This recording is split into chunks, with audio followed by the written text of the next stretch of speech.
사도행전은 1장부터 이렇게 쭉 연결되는 내용을 보면 신약 교회의 첫 출발 장면을 저희들에게 이렇게 묘사해주고 설명해주고 있는 내용입니다. 제가 신약 교회라고 말하는 이유는 구약 교회도 있기 때문이죠.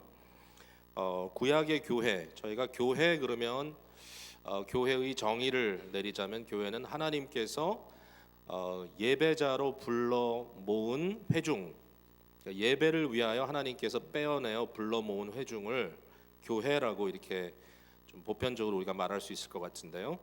회중이니까 절대로 교회는 무슨 건물이라든지 조직보다 우선 제일 중요한 것은 이 공동체, 예배하는 공동체, 회중이라는 거죠. 근데 구약 교회도 있습니다. 구약 교회는 특별히 하나님께서 출애굽한 이스라엘 백성들을 시내산 앞에 모아서 저들에게 율법을 주시죠. 저들에게 제사 제도를 주시고 저들에게 성막을 짓게 하시고 저들로 하여금 공동체로서 하나님을 어떻게 예배할 것인지 예배하는 법을 가르쳐 주셨죠. 그래서 구약의 교회는 시내산 앞에 서 있었던 이스라엘 공동체로부터 시작이 된다라고 말할 수 있을 것 같아요.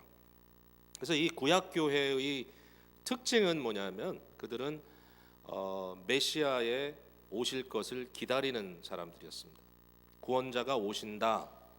모세라고 하는 저들의 영도자가 있었지만 그러나 모세는 저들을 가나안 땅까지 인도하지도 못하고 모세가 떠나면서 내가 떠나면 형제들 중에 나와 같은 선지자를 일으킬 텐데 너희는 그의 말을 들으라 이렇게 말을 했는데 그분은 여호수아가 아니었다라고 증거하고 있고 결국 모세와 같은 선지자가 누구냐 그분이 올 때까지 우리는 그분을 기다려야 된다. 이게 이제 구약 교회의 기대입니다. 저들은 오신 메시아를 예배하고 오신 메시아를 이야기하는 것이 아니라 장차 올 메시아에 대한 기대감으로 하나님께 예배하는 그러한 사람들이었죠. 그런데 신약교회가 태동이 됩니다. 신약교회의 특징은 뭐냐면은 더 이상 메시아를 기대하는 것이 아니라 나사렛 예수가 바로 그 메시아다 선포하는 교회가 신약 공동체죠. 어떻게 예수님이 나사렛 예수가 메시아가 될 수 있는가? 여기에 대해서 사도들이 증거를 쭉 하지 않습니까? 베드로가 2장에도 설교를 하고 3장에도 설교를 하는데 그의 설교를 들어보면 왜 예수님이 메시아인지를 증명하려고 하고 있는 거죠. 예수님께서는 그가 공생애로 그 유대 땅과 갈릴리 땅을 오가실 때 그는 수많은 이적을 행하셨다. 이적이라고 하는 것은 말 그대로 하나의 화살표죠. 화살표, 이정표, 일로 가라. 그러니까 중요한 것은 이적은 이적 자체의 의미가 있는 것이 아니라 그 이적이 가리키고 있는 그 대상이 중요한 거죠. 즉 예수님이 바로 하나님의 기름 부음 받은 구원자 왕이다. 그걸 보여주기 위해서 많은 이적을 행했다라고 얘기합니다. 베드로가 이런 이야기도 하죠. 예수님은 무고하지만 고난을 당했다. 고난 당하신 무고한 종이다. 이사야 53장의 예언을 중심으로 오실 메시아의 모습은 고통당하시는 메시아로 오셔서 백성들을 대속하시는 그러한 모습을 예언하고 있는데 예수님이 그렇게 하셨다. 제일 중요한 것은 예수님이 부활하셨다. 그분이 무덤에 머물렀던 것이 아니라 다윗 왕이 예언했던 것처럼 예수님은 부활하셨고 그는 하나님 보좌 우편으로 올라가셨다. 그분이 바로 메시아다. 마지막 때가 됐는데 이제 누구든지 주의 이름을 부르는 자마다 구원을 얻을 텐데 우리가 불러야 될 주의 이름은 바로 예수, 그리스도 예수시다. 이걸 이제 선포한 거죠. 이 교회가 처음 태동되는 모습을 보면 사도행전 1장에 11명의 사도가 그 중에 있었고요. 그들이 한 명을 더하죠. 12명, 마띠아를 더했습니다. 왜냐하면 가룟 유다가 이탈됐기 때문에. 제가 새벽에 말씀을 드렸지만 왜 구태여 12명을 채워야 되느냐 거기에 대해서는 베드로가 이해했던 거죠. 구약의 교회가 야곱의 12아들을 12지파의 대표로 해서 시작된 것처럼 신약교회는 12명의 사도를 통하여 시작되는 공동체적인 교회로서 간다라는 것이죠. 그리고 거기에 120명의 제자들이 모였습니다. 이 120명이 함께 모여가지고 예수 그리스도께서 약속하신 것을 기다립니다. 내가 승천하고 하나님 보좌 우편에 영광 중에 거할 때 아버지로부터 받은 성령을 보내겠다. 거기에 그분들이 마음을 합하여 오로지 기도하기에 힘썼다라고 기록되고 있죠. 그들이 예배드렸던 그 첫 번째 예배 장소는 다락방이었습니다. 예루살렘의 한 유력한 분이 가지고 있었던 한 공간이죠. 다락방이라고 써 있는데 도대체 얼마나 큰 다락방이었는지 모르지만 거기에 적어도 120명이 함께 들어가서 기도할 수 있었던 그러한 장소였죠. 예배당, 그들의 최초의 예배당이었어요. 근데 사실은 그것보다 더 획기적인 사건이 바로 오순절 성령 강림 사건입니다. 교회가 어떻게 태동됐느냐? 교회가 태동된 것은 성령께서 교회에 부어졌기 때문에 교회가 교회로서의 역할을 하기 시작했다라는 것이죠. 성령 강림 사건, 제가 이것도 좀 말씀을 드린 내용이지만 좀 빨리빨리 약간 복습 정도로 얘기를 하자면, 오순절 성령 강림 사건의 특징은 뭔가, 오순절 성령 강림 사건이 말하려고 하는 것은 뭔가, 그 중에 제일 중요한 하나의 의미는 뭐냐면, 오순절에 성령이 교회의 공동체에 보편적으로 부어졌다는 것은 정말 말 그대로 예수 그리스도께서 높임을 받으셨다는 말씀이다라는 것이죠. 예수께서 높임을 받았다. 예수께서 바로 예수님이 높임을 받으시고 하나님 보좌 우편에 영광 중에 가셨다는 사실을 증명해 주는 거죠. 자, 2장 33절의 말씀이 그렇게 기록되고 있어요. 이게 이제 베드로의 설교 중에 나오는 말인데, 하나님이 오른손으로 예수를 높이심에 그가 약속하신 성령을 아버지께 받아서 너희가 보고 들은 이것을 부어주셨느니라, 이렇게 선포합니다. 예수님이 지금 하나님 보좌 우편에 영광 중에 계시고 그 영광 중에 계시다는 증명으로 성령님이 오늘 여기에 이렇게 강림하셨다.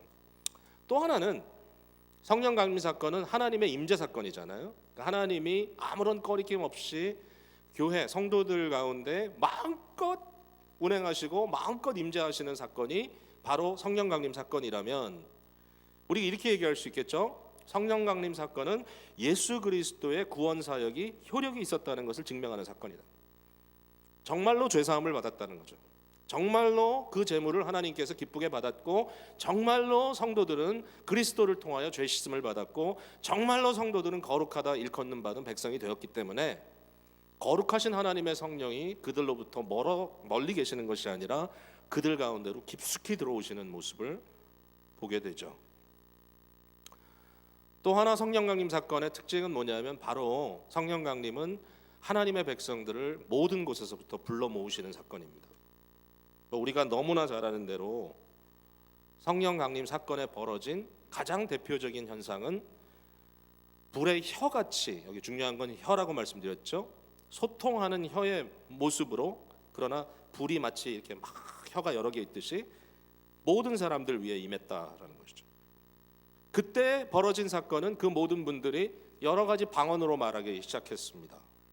여러분, 이 방언은 어떤 방언입니까? 구체적인 언어입니다. 수많은 언어들을 그들이 말하기 시작한 거죠. 여러분, 이것은 소위 일반적으로 이야기하는, 오늘날 이야기하는 방언하고는 좀 성격이 다르죠. 오늘날 좀 약간 황홀경이라고 할 수도 있고, 일단 엑스테릭 어러런스로서의 방언은 사도 바울이 고린도 교회에 이야기한 것처럼 그러한 방언은 하나의 심판의 사인일 수가 있다. 왜? 그 방언은 감추는 것이죠. 이해를 못하니까 사람들이, 그러니까 방언을 하는데 그 방언의 의미가 뭔지를 이해를 못하니까 해석의 이야기가 나오긴 하지만, 그러나 이렇게 얘기하죠. 바울 사도는 아예 그냥 구체적으로 방언은 믿지 않는 자들을 위한 심판이다. 예언은 말씀을 풀어주는 거기 때문에 그것은 구원이다.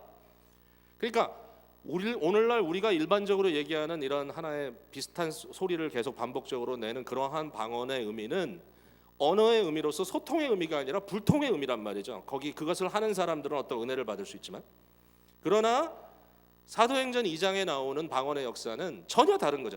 이 방언은 불통도 아니요 심판도 아니죠. 이 방언은 뭐죠? 소통이죠.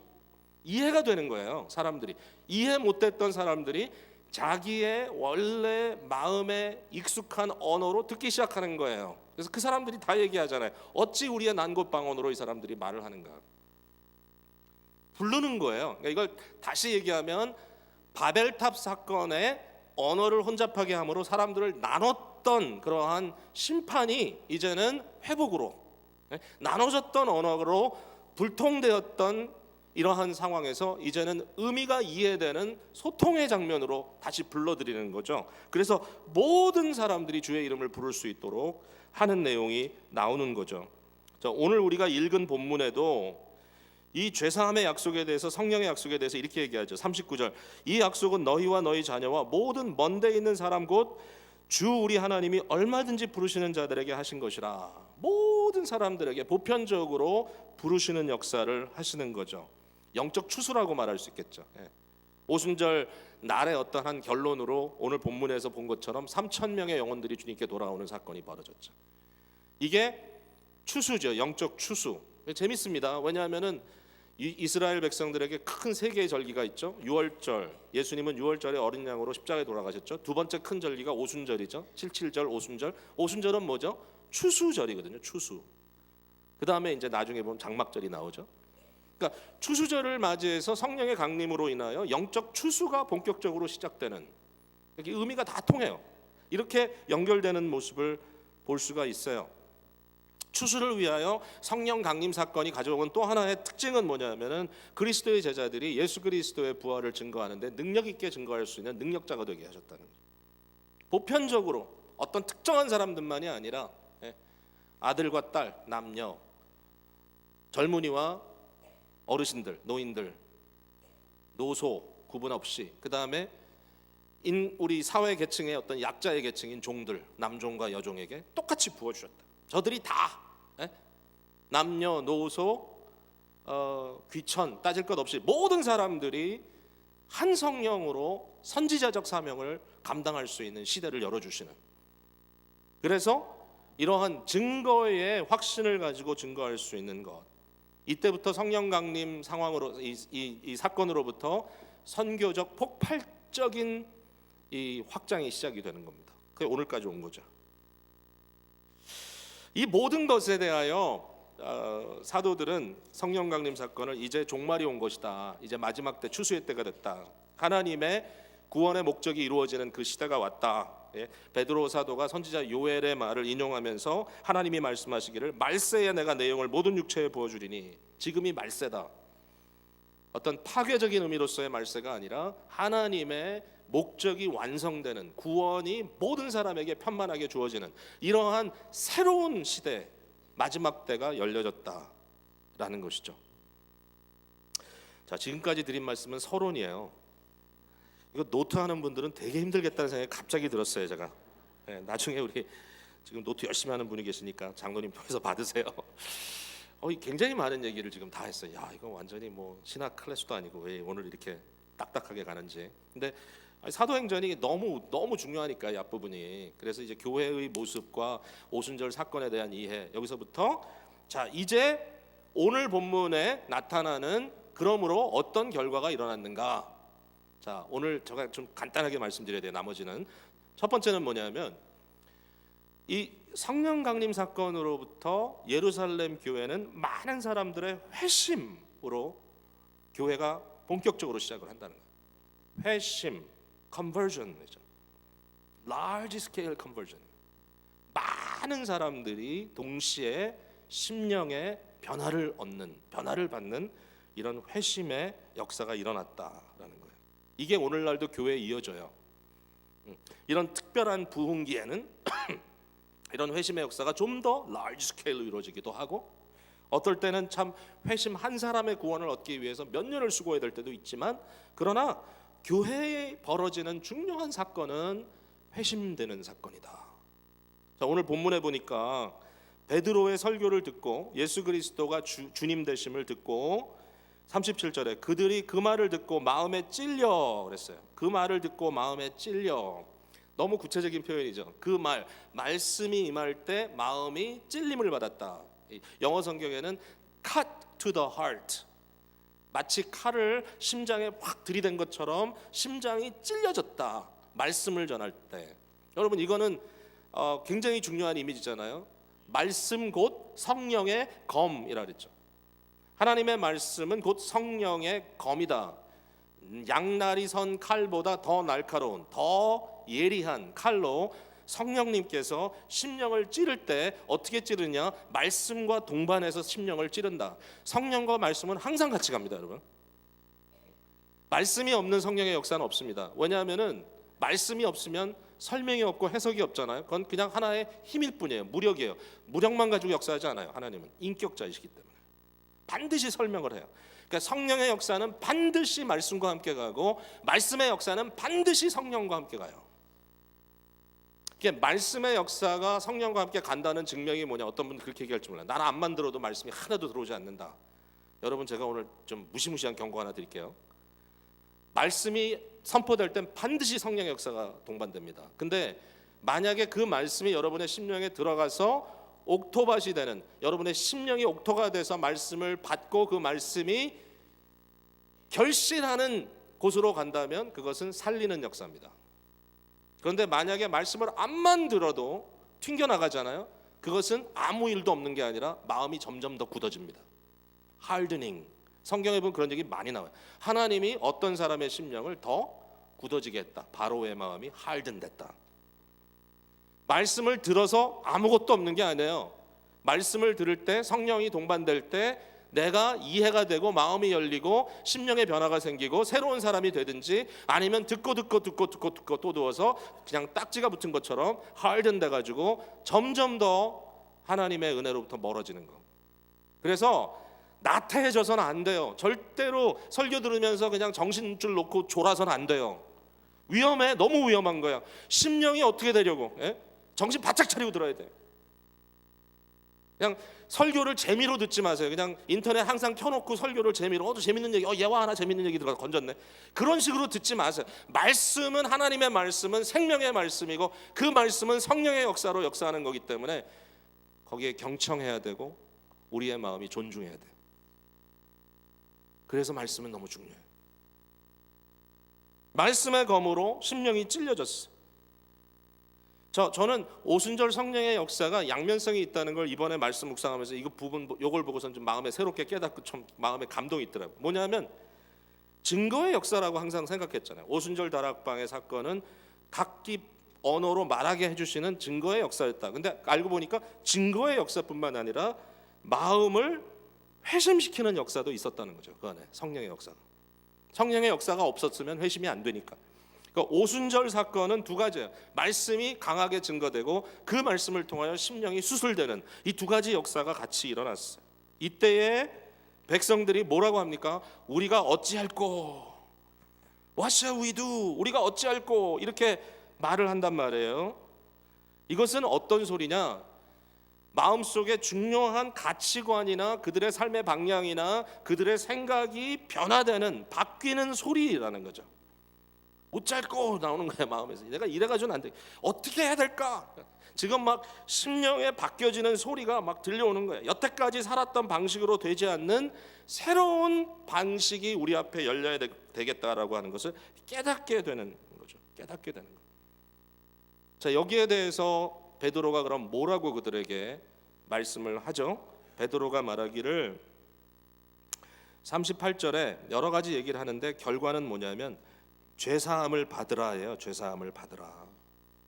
죄를 사함을 받으라. 여러분, 죄가 뭡니까? 죄는요, 그냥 이렇게 우리 몸에 붙어 있는 뭐 이렇게 때 같은 게 죄라고 말하기는 그래요. 우리 몸에 무슨 이런 좀 먼지가 묻어 있는데 그게 죄다. 그래서 죄를 어떻게 씻느냐? 물로 이렇게 샤워하듯이 씻는다.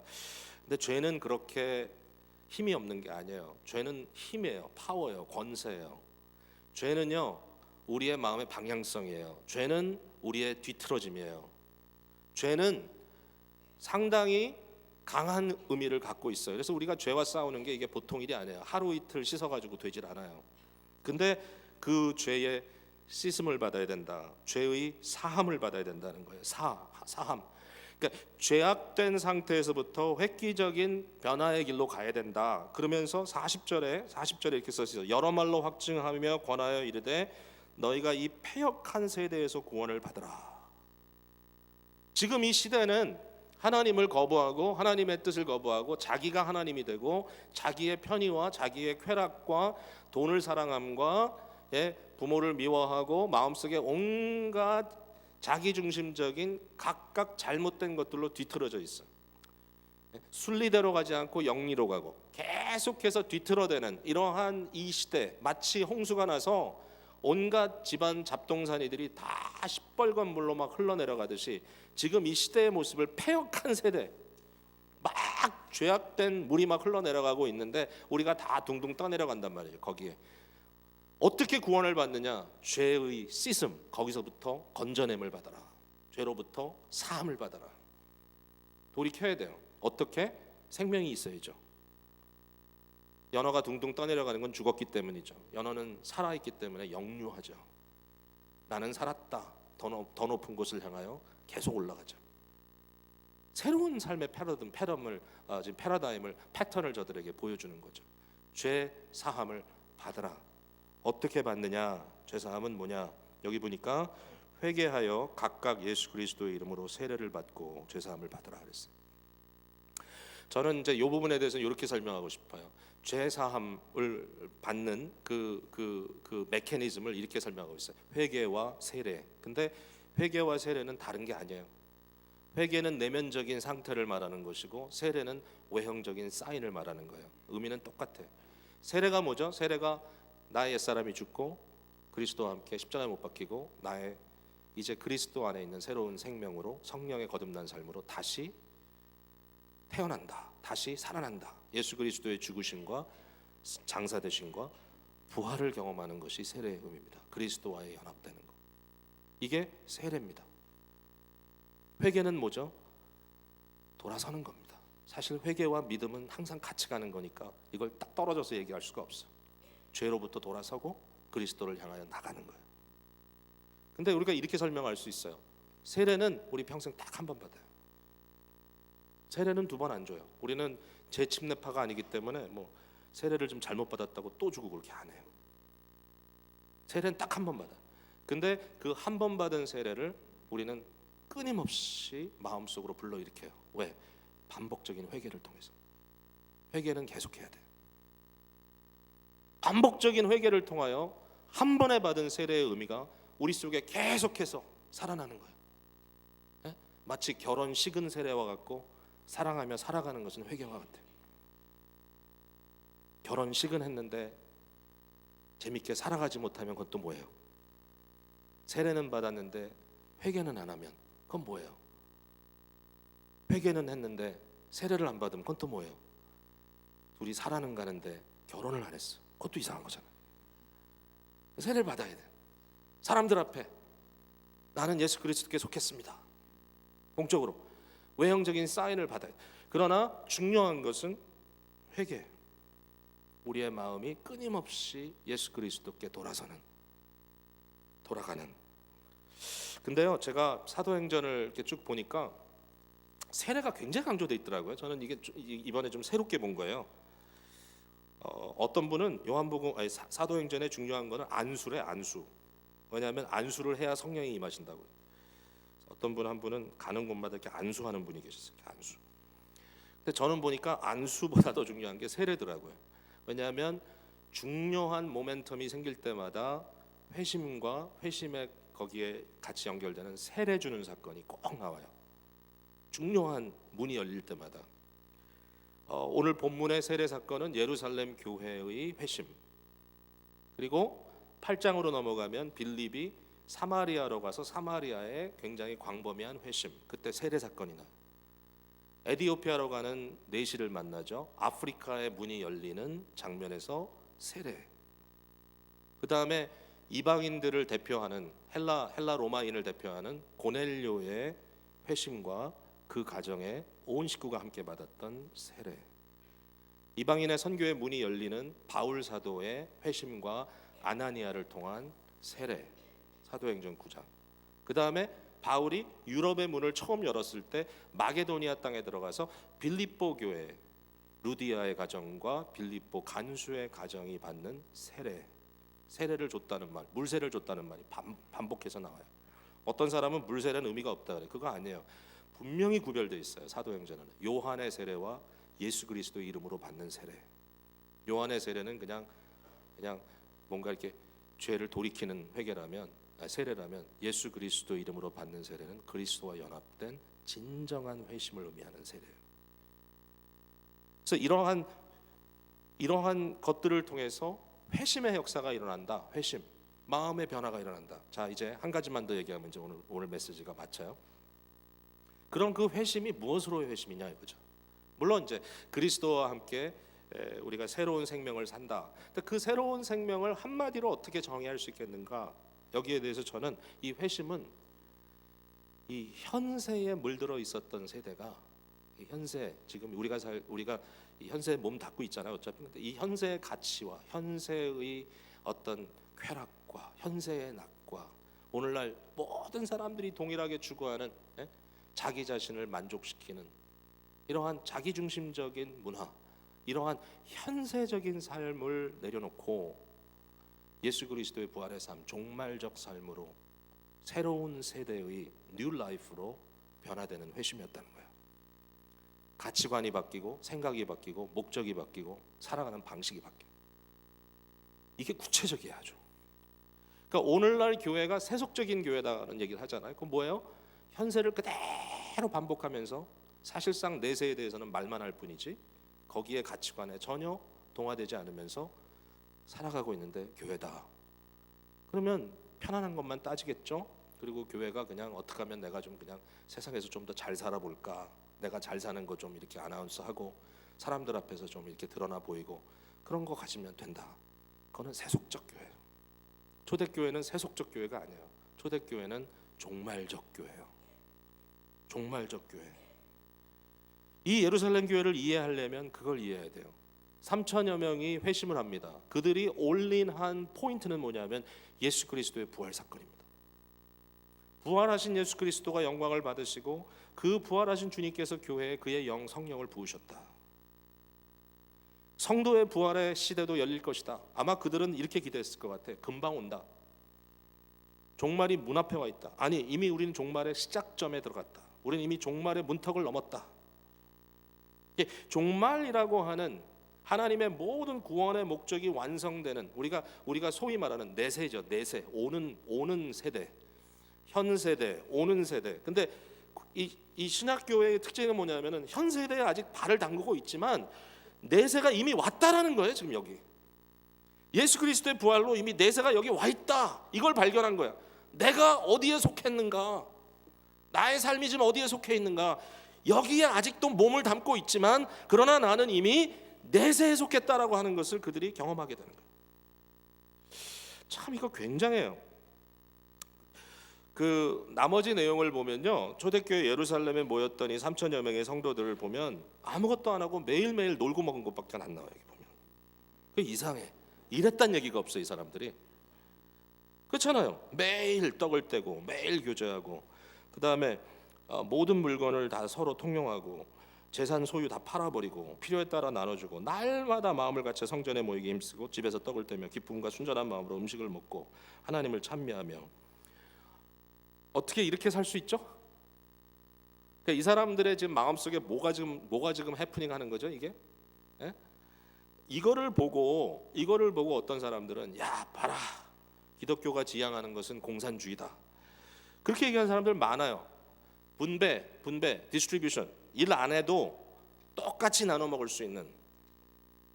근데 여러분 오해하지 마세요. 왜냐하면 이것이 종말적 라이프를 보여주고 싶어하는 그러한 아주 굉장히 독특한 하나의 현상이라는 거예요. 그 설명을 제가 드릴 테니까 너무 빨리 설득되려고 하지 마시고. 근데 중요한 건 뭐냐면 크리스천의 라이프가 여기에 이렇게 분배로 이렇게 집약되지는 않아요. 왜냐하면 사도 바울이 나중에 얘기하잖아요. 일하지 않으려고도 먹지도 말라. 맞아요, 틀려요? 사도 바울이 고린도를 갔을 때 고린도 교회의 대표적인 인물이 브리스길라 아굴라입니다. 그 사람들은 장막 기우며 삽니다. 거기에 사도 바울도 같이 일했어요. 그러니까 현세 속에 담겨져 있는 삶이 있어요. 삶이 있어. 근데 왜 이런 장면이 여기 나오느냐? 왜 이런 공동체가 나오느냐? 과연 이것이 우리가 추구할 것인가? 여기에 대해서 제가 두 가지만 얘기할게요. 이 부분에 대해서. 첫 번째는 이 일이 언제 이루어지느냐 하면 지금 오순절 때 이루어집니다. 오순절 때 이루어졌다는 게 중요한 게 뭐냐면은 이미 오순절은 유대인들의 절기예요. 이미 많은 분들이 각 곳에서 모였어요.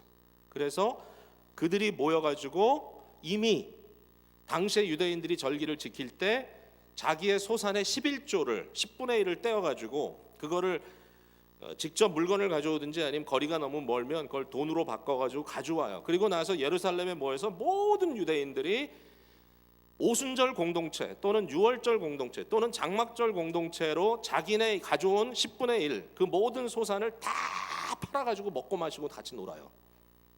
그게 특별한 시대. 그러니까 이 사도행전 2장에 나오는 또 3장에 이렇게 반복해서 나오는 이러한 상황을 우리는 오순절 공동체의 그 유대인들의 어떤 그 페스티벌의 연속으로 봐야 되는데, 근데 이게 의미가 있는 게 뭐냐면은 왜 하나님이 이스라엘 유대인들에게 1년에 3번씩 그걸 하라 그랬냐면은 농사 짓고 먹고 사는 게 전부가 아니라는 거예요. 1년에 3번씩 내게 와서 너희의 삶의 종말적인 모습이 무엇인가를 경험해라는 거죠. 그러니까 결국은 종말을 경험하는 거예요. 그렇게. 그러니까 지금 그런 일이 연속되고 있다. 그 다음에 두 번째, 그럼에도 불구하고 여기 보니까 재산과 소유를 팔았다 그랬어요. 각 사람의 필요에 따라 나눴다 그랬어요.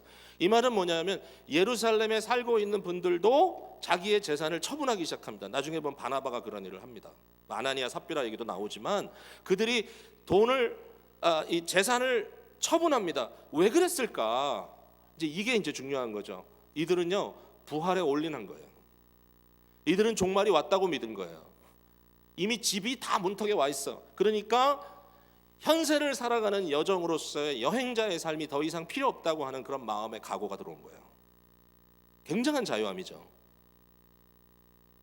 이 상황 속에서 그들에게 얼마나 이 종말적 이 다가옴이 강하게 느껴졌는지, 오늘날 우리가 그런 얼전시를 너무 놓쳐버렸다는 데서 문제가 큰 거예요. 사실은 현세에 동화되고 내세적 소망에 대해서 또는 이미 내세가 오늘날 우리 속에 그리스도와 함께 왔다라고 하는 것을 별로 생각지 않고 먹고 사는 문제에만 올인하고 있다면 이거가 우리에게 좀 챌린지가 돼야 되겠죠. 이분들은요 지금 여정 다 끝나고 집에 다 왔다고 생각하는 거예요. 제가 한 예를 들어 볼게요. 제가 비교적 좀 이제 여행을 많이 하는 편이잖아요. 근데 저는 가방을 한 번도 풀질 않아요. 그냥 항상 가방이 거기 있어요.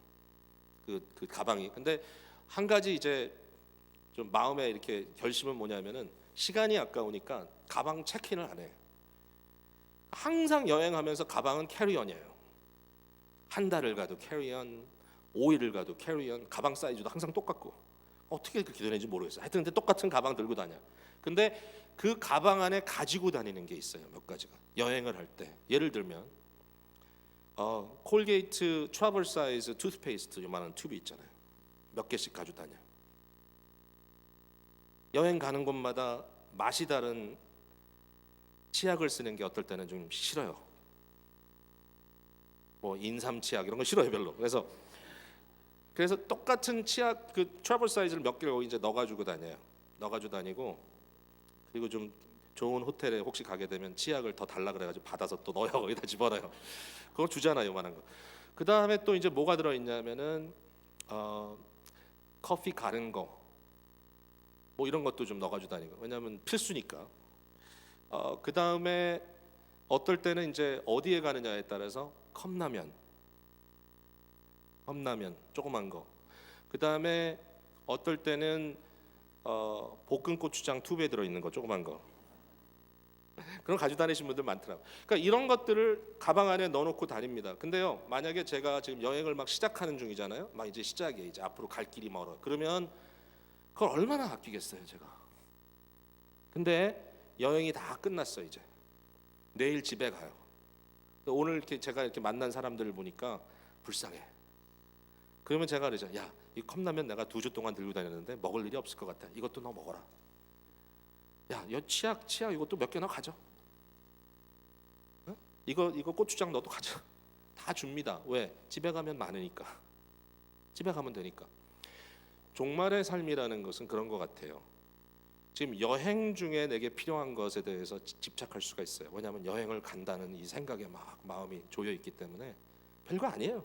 조그만 거 몇 가지. 그러나 그것도 집착해. 그러나 이때에 예수 그리스도로 회심된 사람들의 마음속에 뭐가 들어왔어요? I'm almost home. I'm almost home. 그러니까 그동안에 애착으로 붙들고 있었던 것이 하나씩 둘씩 손에서부터 떨어져 나갈 수 있는 거예요. 이게 종말적 삶의 모습이에요. 자, 오늘날 그럼 어떻게 할 것인가? 오늘날 저는요, 저와 여러분이 종말 공동체라는 사실을 잊지 않았으면 좋겠다는 생각이 들어요. 그렇게 기독교는 시작이 됐어요. 기독교는 한 곳에 너무 오래 있으면 뭔지 몰라도 좀 이렇게 맥이 빠져요. 김 나간 콜라 같아. 근데 그래서 맨날 그러잖아요. 초대교회로 돌아가자고. 뭐 그런다고 돌아가지나요?